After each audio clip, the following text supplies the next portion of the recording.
யூடியூப்ல லேர்ன் பண்ணலாம், நான் ப்ராஃபிட் பண்ணவங்கள நான் பார்த்ததே கிடையாது. ப்ராஃபிட்டபிலிட்டிக்கு எங்கே கற்றுக்குறோம்லாம் முக்கியம் இல்லை. ப்ராஃபிட்டபிளாக இல்லாதவன் தான் மைக் எடுத்துகிட்டு கிளாஸ் எடுக்க வந்துடுவானுங்க. ப்ராஃபிட்டபிளாக அப்போ என்ன தான் பண்ணணும்? என்ன பண்ணணும்னா அது என்ன சொல்கிறது, எப்படினாலும் அடி வாங்கி தான் கேஸ் கற்றுக்கணும். அதாவது சிம்பிளாக சொன்னால் உங்களுக்கு வாட்டம் வரணும். நீங்கள் இப்போ வந்து ஏதாவது ஒரு எக்ஸாம்பிள் சொல்லணும்னு வச்சுக்கோங்களேன். உங்களுக்கே ஒரு வண்டி வச்சுருக்கீங்க. ஃபஸ்ட் வண்டி அது நீங்கள் ஆல்ரெடி வண்டி ஓட்ட தெரிஞ்சாலும் ஒரு புது வண்டி எடுக்கிறீங்கன்னா அதுக்கு ஒரு 2-3 நாள் ஆகும்ல பழக. அது மாதிரி தான். ஸோ சார்ட் வந்து எப்படியுமே பழகிறதுக்கு உங்களுக்கு டைம் ஆகும். அந்த வாட்டம் வந்துருச்சுன்னு வச்சுக்கோங்களேன், அது என்ன கான்செப்ட் அது இதெல்லாம் இல்லை, அதுக்கு ஒரு டைம் எடுக்கும். அந்த டைம் தான் உங்களுக்கு எக்ஸ்பீரியன்ஸ்னு கூட சொல்லலாம். அந்த எக்ஸ்பீரியன்ஸில் கண்டிப்பாக ப்ராஃபிட்டபிள் ஆகலாம். அதுக்கான ப்ராபபிலிட்டி அதிகம், பட் சப்ஜெக்டிவ் தான். ஆனால் மோஸ்ட் ப்ராபப்ளி அந்த 90% ஆஃப் த ட்ரேடர்ஸ் வந்து கண்டிப்பாக அந்த ப்ராஃபிட்டபிலிட்டி ஸ்டேஜ் அச்சீவ் பண்ணுறதுக்கு ஒரு 3 வருஷம் இருக்கும், விச் இஸ் டூ குட். ஏன்னா இந்த டைமில் 3 வருஷத்துலேயே ப்ராஃபிட்டபிலிட்டி அச்சீவ் பண்ண முடியுதுன்றது ஒரு நல்ல இது தானே. ஏன்னா அவ்வளோ நமக்கு என்ன சொல்கிறது, இதெல்லாம் வந்துருச்சு, ஆப்பர்ச்சுனிட்டிஸ் வந்துருச்சு, ப்ராஃபிட் மாதிரி. அப்புறம் கற்றுக்கிறது ஈஸியாக இருக்குது. யூடியூப்லேயே கற்றுக்கலாமா? டெஃபினட்டாக கற்றுக்கலாம். I do learn from ICT himself. என்ன பண்றது, என்னது இது ஆட்டம்லாம்? சரி, I do learn from ICT himself. மோஸ்ட்டாக நான் வந்து ஐசிடியோட சார்ட்டர் வீடியோஸ் பார்த்துருக்கேன். பட் ஆனால் அது வந்து லைக் வந்து லீக்டோ அந்த மாதிரி இருந்திருக்கு. பட் ஆனால் அவரோட YouTube videos is more then enough for profitability. So YouTube வீடியோலாம் கண்டிப்பாக ப்ராஃபிட்டபிளாக ஆக முடியும். பட் டைம் எடுக்கும். கிளாஸுக்கும் யூடியூபுக்கும் அதாவது செல்ஃப் லேர்னிங்க்கும் நம்ம ஏதோ ஒரு மென்டர்ஷிப்லையும் ஜாயின் பண்ணுறதுக்கான டிஃப்ரென்ஸ் என்னென்னு நான் கடைசியாக சொல்கிறேன். ஸோ அதான் அந்த வாட்டம் வரணும். அந்த வாட்டம் எப்போ வரும்னா நீங்கள் ஏதோ ஒன்றுத்தை விடாமல் ட்ரை பண்ணிகிட்டே இருக்கும்போது அது ரொம்ப சிம்பிளாக வச்சுக்கிறது ரொம்ப பெஸ்ட்டு. அடுத்தது என்ன தான் இப்போ ஒரு 3 வருஷம் ஆகுதுன்னு வச்சுக்கோங்களேன். அந்த 3 வருஷத்தை எப்படி பண்ணுவீங்க? ஒரு நிமிஷம் கைஸ், மறந்துட்டியா? அது போட்டுடா. எப்படி முடிஞ்சா? அதாவது அந்த 3 வருஷம் இப்போ எப்படி கற்றுப்பீங்க அப்படின்னா, அந்த 3 வருஷத்தில் கற்றுக்குறீங்க. ஓகே, அதை அப்ளை பண்ணுறதுக்கு செலவாகிறது எல்லாமே சரி. 3 வருஷம், அந்த 3 வருஷம்னு வச்சுக்கோங்க. 3 வருஷம் கூட இல்லை, ஒரு 2.5 வருஷம். இப்போ இருக்கிற டைமுக்கு நிறைய பேர் வந்து என்ன சொல்கிறது, தமிழ்லேயே நிறைய ப்ராஃபிட்டபிளான ட்ரேடர்ஸ் இருக்காங்க. So what you can learn from them easily. அதனால் ஒரு 3 வருஷத்தில் வந்து லேர்ன் பண்ணுறீங்கன்னு வச்சுக்கோ. 2 வருஷம்னு வச்சுக்கோங்க.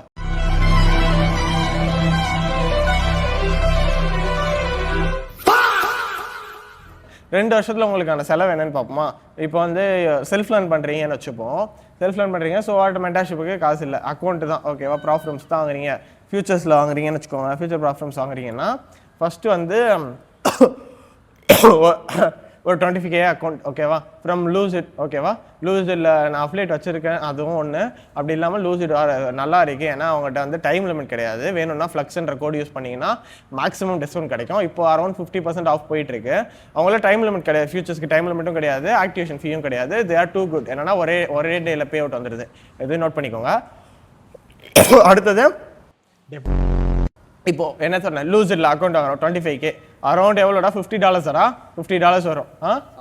70 ஆஃபர் போக 50. இப்போ 50% ஆஃபர் போக $50 வரும் கைஸ். $50 எவ்வளோ ஆச்சு? இப்போது 4300 4600 ரூபா வரும். சரி, இது ஒரு மாதத்துக்கு ஒரு அக்கௌண்ட்டு. உங்களுக்கு வந்து ஒரு 2 வருஷம் ஃபுல்லாகவே நீங்கள் ஒரு எல்லா அக்கௌண்ட்டுமே ப்ரீச்சே பண்ணுறீங்கன்னு வச்சுக்கோங்களேன். இது எப்படி இருக்கும்னா, இந்த ஸ்டேஜ் நான் எக்ஸ்பீரியன்ஸ் பண்ண வரைக்கும் ஃபஸ்ட்டு கிளியர் பண்ணவே உங்களுக்கு கஷ்டமாக இருக்கும். அதாவது அக்கௌண்ட்டை கிளியர் பண்ணவே ஒரு கஷ்டமாக இருக்கும். அதுக்கப்புறம் ஒன்ஸ் கிளியர் பண்ணதுக்கப்புறம் என்னது, பே அவுட் எடுக்க கஷ்டம். ஃபஸ்ட்டு கிளியர் பண்ணும்போது எப்படின்னா ஒரு ட்ரஸ்ட் இது டைம் மோஸ்ட்டாக டைம் லிமிட்னால ஃபியூச்சர் ஸ்டேஜஸ் வந்து நிறைய பேர் லூஸ் பண்ணி நான் பார்த்துருக்கேன். அப்படி இல்லைன்னா என்னென்னா அந்த த்ரெஷோல்டு, ட்ரைலிங் த்ரெஷோல்டுன்னு ஒரு மேட்டர் இருக்குது. அது எப்படின்னா கைஸ், இப்போ மூவ் ஆகும். நமக்கு எப்படி சொல்கிறது, இப்போ நார்மலாக நீங்கள் நார்மல் சிஎஃப்டி ஃபார்ம்ஸ்னால் நமக்கு வந்து லாஸ் வந்து ஒரு $10,000 அப்படியே இருக்கும் ஸ்டாட்டிக்காக. அதாவது நம்ம ப்ராஃபிட்டபிள் இருந்தும் கணக்கு இல்லை. இதில் வந்து ஒரு $2,000 லாஸ்ன்னு வச்சுக்கோங்க. ஃபார் எக்ஸாம்பிள் 50K தான், 25K வந்து $1,000 கைஸ் லாஸ். சரி, 1000 வச்சுக்கோங்க. அந்த 1000 வந்து எப்படி கணக்குன்னா, நீங்கள் அக்கௌண்ட் பேலன்ஸ் 25K இருக்கும்போது 24,000 போச்சுன்னா ப்ரீச் ஆகிடும். அதே அக்கௌண்ட் பேலன்ஸ் வந்து 25,300 கொண்டு வந்துட்டீங்கன்னு வச்சுக்கோங்களேன். 25,300 மேலே 300 வந்தோடனே பின்னாடி 300 கம்மியாயிடும். அதாவது உங்கள் அக்கௌண்ட் பேலன்ஸுக்கும் உங்கள் டோட்டல் லாஸ் லிமிட்டுக்குமான கேப் எப்போவுமே $1000 தான் இருக்கும். எதில் எவாலுவேஷனில் ஒன்ஸ் கிளியர் பண்ணதுக்கப்புறம் நீங்கள் $1000 மேலே மூவ் பண்ணதுக்கப்புறம் அந்த 25,000 லாக் ஆகிடும். புரியுதா? அதாவது 26,000 கொண்டு போயிட்டீங்க லைவ் அக்கௌண்ட்லன்னும் போது அந்த 25,000 லாக் ஆகிடும், அதுக்கு மேலே போகாது. ஸோ வாட் இது வந்து என்னன்னா ட்ரையலிங். இந்த ட்ரையலிங் வந்து ஒரு கஷ்டமான மேட்ரு. இந்த ட்ரையலிங்கில் லாஸ் பண்ணுறதுக்கான வாய்ப்பு நிறைய உண்டு. அதே மாதிரி வேற என்ன லாஸ் பண்ணுறதுக்கான இது ஃபியூச்சர்ஸ்லன்னு பார்த்தா, ஃபியூச்சர்ஸ் வேற என்ன பெனிஃபிட்னு பார்த்தா ஒரு லூசிங் தான். அதாவது சரி ஒரு ஃபேஸ் தான், 2-3 ஃபேஸ் கிடையாது, சிங்கிள் ஃபேஸ் தான். ஈஸியாக கிளியர் பண்ணுறதுக்கான ப்ராபபிலிட்டி அதிகம். சிஎஃப்டியில் 2 ஃபேஸ் இருக்கும், அக்கௌண்ட்டோட காஸ்ட்டுமே அதிகம். அப்புறம் ஓகே, உங்களோட ஃபேஸ் எப்படி இருக்கும் அதை நான் சொன்ன மாதிரி ஃபஸ்ட்டு கிளியர் பண்ணவே கஷ்டப்படுவீங்க. இந்த ட்ரையலிங்லாம் புதுசாக இருக்கும். அப்புறம் வந்து மார்க்கெட் வந்து ரொம்ப ஓலட்டைலாக இருக்கும். ஸோ வாட் அந்த சின்ன சின்ன இதுக்கு வந்து கஷ்டமாக இருக்கும். அதனால அந்த கிளியர் பண்ணவே கஷ்டப்படுவீங்க. அந்த ஃபேஸ் ஃபஸ்ட்டு கிளியர் பண்ணுற ஃபேஸ் வந்து ஃபஸ்ட்டாக, அப்புறம் வந்து கிளியர் பண்ணுறது கஷ்டமாக இருக்கும். தென் கிளியர் பண்ணதுக்கப்புறம் ஒன்ஸ் வந்து என்ன பண்ணுவீங்கன்னா ஒரு என்ன எப்படி இருக்கும்னா கிளியர் பண்ணதுக்கப்புறம் இத்தனை நாள் கஷ்டப்பட்டுருக்கோம். ஸோ அந்த பே அவுட் எடுக்கிற அவுட்கம் நினைக்கிற மாதிரி வந்துடும். அவுட்கம் நினைக்கிற மாதிரி உங்கள் மைண்ட் வந்து போயிடும். புரியுதா எப்படி சொல்கிறது? ஒரு வேலை இருக்குமோ? சரி கைஸ், அதாவது அவுட்கம் நினைக்கும் மைண்ட். ஏன்னா கிளியர் பண்ணிட்டோம், ஸோ வாட் இதில் பே அவுட் எடுத்துடலாம், அந்த அவுட்கம் வந்ததுன்னா எப்படி இருக்கும் அப்படின்ற மாதிரி டிசையர்ஸ், அந்த டிசையர்ஸை பில்ட் பண்ண ஆரம்பிச்சிடும் அக்கௌண்ட்டு. ஒன்ஸ் வந்து நீங்கள் கிளியர் பண்ணதுக்கப்புறம் அந்த டிசையர்ஸ்னால ஓவர் ட்ரேட் பண்ணுறது அதெல்லாம் வரும். ஸோ அது மாதிரி கிளியர் அதையுமே ஒரு 4-5 அக்கௌண்ட்டு சரியா லைவ் அக்கௌண்ட் போய் 4-5 அக்கௌண்ட் ப்ரீச் ஆனதுக்கப்புறம் அது மேலே இருக்கிற அந்த என்ன சொல்கிறது அந்த ஈடுபாடும் போயிடும். அப்போது எதுலேயுமே அந்த கேர்லெஸ்னஸ் வந்துடும். புரியுதா? Be careful. அதில் வந்து அதை பேஸ் பண்ணி இருக்க மாட்டீங்க, அதை டிபெண்ட் ஆகியிருக்க மாட்டீங்க. அப்போது என்னன்னா கிளியர் பண்ணதுக்கப்புறம் அந்த ஒரு 5ஆவதோ 6ஆவது அக்கௌண்ட்லேயோ என்னது பே அவுட் வந்துடும். ஸோ வாட் இது எல்லாத்துக்குமே சேர்த்து பார்த்தா கூட ஒரு 8 அக்கௌண்ட் டு 10 அக்கௌண்ட்டில் வந்து கிளியர் பண்ணுறதுக்கான ப்ராபபிலிட்டி அதிகம். இஃப் யூ ஹாவ் என்னன்னா ஒரு குட்டான நல்ல மாடலு அந்த மாதிரி இருந்துச்சுன்னா அதை கிளியர் பண்ணுறதுக்கான ப்ராபபிலிட்டி ரொம்பவே அதிகம். ஸோ வாட் என்னன்னா சரி ஒரு 10 அக்கௌண்ட்னா எவ்வளோ ஆச்சு? 40,000 ரூபாய். ஒரு அக்கௌண்ட்டில் பே அவுட் போடுறீங்கன்னா எவ்வளோ போடுவீங்க? 25K கண்டிப்பாக $1,000 போடுவீங்க. விச் இஸ் என்னது 90,000 கிட்ட. விச் இஸ் எடுத்துட்டீங்க காசை. அது மட்டும் இல்லாமல் you have the skill right no. So இதுதான். அதனால என்னென்னா ப்ராஃபிட்டபிள் ஆகிறது வந்து இந்த மாதிரி தான் இருக்கும். அடி வாங்கி தான் கற்றுக்க முடியும். அடுத்தது என்ன பாயிண்ட்னு நான் நோட் பண்ணியிருக்கேன், அதை பார்ப்போம். இப்படி தான் உங்கள் ஃபேஸ் இருக்கும். இதில் இது வந்து என்ன சொல்றது ஒரு நல்ல இது வந்து எப்படி சொல்றது அச்சீவ் பண்றதுக்கான ப்ராபபிளி இந்த மோஸ்ட் ப்ராபபிளான வே. ஸோ வாட் இதை எப்படி இதை தாண்டி ஒர்ஸ்ட் கேஸ் என்ன நடக்கும், அது நடக்காம எப்படி தவிர்க்கலாம்னா சிம்பிளா வச்சுக்கிறது பெஸ்ட் கேஸ். சிம்பிளா வச்சிருந்தா நான் சொன்ன மாதிரி நடக்க 10 அக்கௌண்ட்ல கிளியர் பண்றதுக்கான ப்ராபபிலிட்டி அதிகம். சிம்பிளா வச்சுக்கோங்க செட்டப்பை. அதான் கன்சிஸ்டண்டா பண்ண முடியும். இந்த 10 அக்கௌண்ட்டை ட்ரேட் பண்ணும்போது நடுவில் 4ஆவது அக்கௌண்ட்ல மாடலை மாத்துறது 5ஆவது அக்கௌண்ட்ல மாடல் மாத்துறது பண்ணா சேம் மிஸ்டேக் திருப்பி வரும். புரியுதா? அந்த வாட்டம் வராது. நான் சொன்னல வாட்டம் வரணும்னு, அந்த வாட்டம் வராது. ஸோ வாட்டம் வரணும்னா என்னது அதே ஒரே இதாக பண்ணிகிட்டே இருந்தால் தான் வாட்டம் வரும். புரியுதுல்ல? ஸோ அந்த வாட்டம் வரணும். உங்களுக்கு வாட்டம் வந்தால் தான் அது கரெக்டாக இருக்கும். அப்புறம் வந்து என்னதுடா இருங்க பார்த்துருவோம் ஒரே விஷயம். நோட்ஸ் இருக்கு. அடின்னா என்னடா? அதான் அடி வாங்கி தான் கற்றுக்க முடியும். ஆல்ரெடி நான் சொன்ன மாதிரி அதுதான் போட்டு வச்சுருக்கேன். அடி வாங்கி தான் கற்றுக்க முடியும். ட்ரேடிங்கை பொறுத்த வரைக்கும் 99% சைக்காலஜி தான். விச் இஸ் என்னன்னா ரிஸ்க் மேனேஜ்மெண்ட்னு சொல்லுவாங்க. Risk management is also psychology என்னை பொறுத்த வரைக்கும். ஏன்னா இப்போ ரிஸ்க் மேனேஜ்மெண்ட் வந்து நான் வந்து இப்போ வந்து நான் $300 ரிஸ்க் பண்ணணும், அது வந்து எனக்கு வந்து என்னோட வின் ரேட் கரெக்டாக இருக்கும் அப்படி கனெக்ட் பண்ணுற வரை தான் அது என்னது ரிஸ்க் மேனேஜ்மெண்ட்டு. அதை நம்ம ஃபாலோ பண்ணுறோமா இல்லையா? புரியுதா கைஸ்? அதை ஃபாலோ பண்ணுறோமா இல்லையான்றது என்னை பொறுத்த வரைக்கும் இதுதான் சைக்காலஜி தான். So what risk management also psychology. So 99% psychology தான். அது எல்லா ட்ரேடும் சொல்லி கேள்விப்பட்டிருப்பீங்க. பட் ஆனால் அது உங்களால் என்ன சொல்ல முடியாது, ஏற்றுக்க முடியாது. ஒன்ஸ் நீங்கள் அவுட்கம் பார்த்ததுக்கப்புறம் தான் ஆமாம் அப்படின்ற மாதிரி தோணும். ஸோ இப்போதைக்கு நீங்கள் என்னன்னா கான்செப்ட் ஓடி டைம் வேஸ்ட் பண்ணாதீங்க. ஸோ அது சரி கிடையாது. அவ்வளோதானா இல்லை இன்னொரு பாயிண்ட் இருக்குது, வெயிட் பண்ணுங்கள். ஸோ லாஸ்ட்டாக என்னென்னா class versus YouTube self learning. என்ன சொல்கிறதுனா இப்போது if you can afford a கிளாஸ்னா பண்ணுறது பெஸ்ட்டு. ஏன்னா அது என்னோட மென்டார்ஷிப் வச்சு சொல்கிறேன். எல்லாரை பற்றி எப்படின்னு எனக்கு தெரில. என்னோட மென்டார்ஷிப்பை மட்டும் வச்சு நான் சொல்கிறேன். இதில் உட்காந்துடலாம். என்னோட மென்டார்ஷிப் மட்டும் வச்சு சொல்கிறேன். இப்போது நீங்கள் செல்ஃபாக லேர்ன் பண்ணுறீங்கன்னா ஐசிடி வீடியோ தான் பார்ப்பீங்க. ஓகேவா? ஸோ என்னென்னா ஐசிடி வீடியோ பார்க்குறீங்கன்னா எது கரெக்டு எது தப்புன்னு தப்பு இல்லை, எது தேவையில்லைன்னு தெரியாது. ஃபார் எக்ஸாம்பிள் இப்போ வந்து ஒருத்தவங்க ஒரு மாதிரி சொல்லுவாங்க 2022 பார்க்க சொல்லுவாங்க, கோர் கனர் பார்க்க சொல்லுவாங்க. நான் ஒரு இது போட்டிருக்கேன் என்ன வேலை பார்க்கணுன்னு ஐசிடியே சொன்னது. அதை வீடியோ வேணால் செக் பண்ணி பாருங்கள். நான் வேணால் அந்த கார்டில் கொடுக்குறேன், அது கொடுக்க முடியும்ல, அதில் கொடுக்குறேன், அதில் செக் பண்ணி பாருங்கள். அது இல்லாமல் இப்போ ஐசிடி வீடியோ பார்க்குறீங்கன்னா எது தேவையில்லைன்னு தெரியாது. ஐசிடி வந்து என்னென்னா ப்ரைஸை ரீட் பண்ணவும் சொல்லியிருப்பார், மாடல்ஸும் சொல்லியிருப்பார். அதில் மாடல்ஸ் தேவையா, ப்ரைஸ் ரீட் பண்ணுறது தேவையா, என்ன ஏதுன்னு உங்களுக்கு புரியாது. ஸோ வாட் கடைசியில் என்னென்னா ஒரு கன்ஃபியூஷனான ஸ்டேட்டில் தான் வந்து நிற்பீங்க. அதை ஓவர் கம் பண்ணுறதுக்கு மென்டார்ஷிப் ஜாயின் பண்ணலாம். அதை ஓவர் கம் பண்ணுறதுக்கு மட்டுமான்னு கேட்டால் இன்னும் நிறைய பெனிஃபிட்ஸ் இருக்குது. பட் ஆனால் என்னென்னு சொல்கிறேன். இப்போ வந்து என்னோடய மென்டார்ஷிப் எடுத்துப்போமே, நான் வந்து ஃப்ளக்ஸ் பாரடாக்ஸ்னு வச்சுருக்கேன்.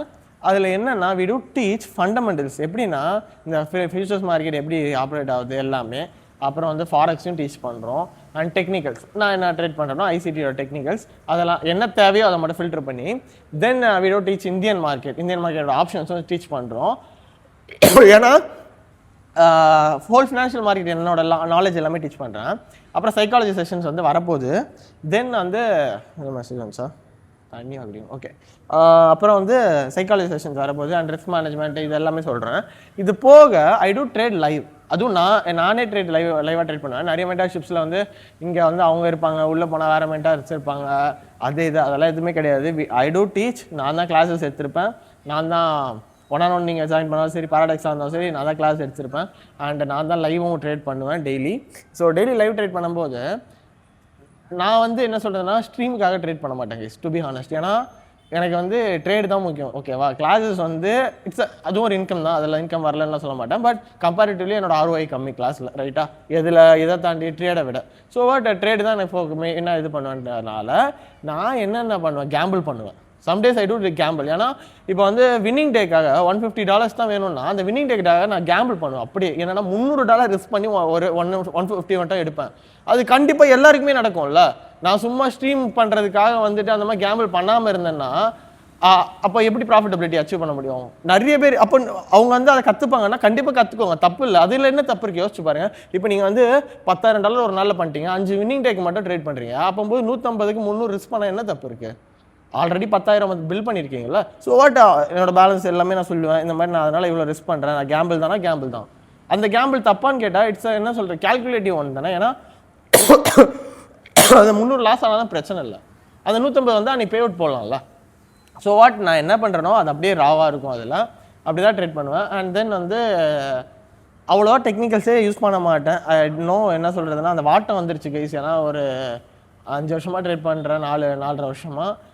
நாஸ் மட்டும் 2 வருஷம் இருக்குமாடா, நாஸ் மட்டுமே 2 இயர்ஸாக கண்டினியூவாக நாஸ் மட்டும் பண்ணிகிட்ருக்கேன். அண்ட் 15 செகண்ட்ஸில் ஸ்கேல்ப் பண்ணுவேன். ஸோ என்னென்னா அது எனக்கு அந்த வாட்டம் வந்துருச்சு. ஸோ அது உங்களுக்கு வரணும், வந்ததுன்னா இது இருக்கும். ஸோ கிளாஸஸ் இதுதான், கிளாஸ் சொல்லிட்டு எங்கேயோ போயிட்டேன். ஸோ இப்போ வந்து நீங்கள் வந்து இது போனீங்கன்னா ஒரு 30,000-40,000 செலவாகுதுன்னு வச்சுக்கோங்களேன். ஏன்னா ஓனாக பண்ணி உங்கள் அக்கௌண்ட்டுக்கு அது கம்மியாகும், இதில் 20,000 செலவாகும். ஆனால் டைம் எடுக்கும் கைஸ், ரெண்டுமே டைம் கன்சியூமிங் தான். பட் ஆனால் டைம் வந்து கம்மியாகும். நீங்கள் செல்ஃபாக பண்ணீங்கன்னா இப்போ வந்து ஒரு கம்யூனிட்டின்னு வச்சுக்கோங்க, நான் வந்து லாஸ் பண்ணியிருக்கேன்னு வச்சுக்கோங்க, தனியாக இருந்து நான் லாஸ் பண்ணியிருக்கேன்னா நான் தான் தப்புன்னு என்னை ப்ளேம் பண்ணிப்பேன், என் செட்டப் தான் தப்புன்னு ப்ளேம் பண்ணிப்பேன். ஆனால் இப்போ அந்த கம்யூனிட்டி லாஸ் பண்ணிருச்சுன்னா இவனுக்கு லாஸ் பண்ணியிருக்கான். ஸோ என்னது, இன்னைக்கு மார்க்கெட்டே சரியில்லை, அது வந்து ஒரு என்ன சொல்கிறது, ஒரு நிம்மதியாக இருக்கும், புரியுதா? ஸோ இதுதான் வேறு என்ன. ஸோ அதுதான் ஃப்ளக்ஸு பாராடாக்ஸு. அதுதான் ஜாயின் பண்ணணுன்னா கீழே வந்து என்ன இருக்குது, லிங்க் இருக்குது, ஜாயின் பண்ணிக்கோங்க பாராடாக்ஸில். பாராடாக்ஸோட ஃபீ வந்து 14,999 அண்ட் 1-on-1 வேணுனாலும் அதானம்மா.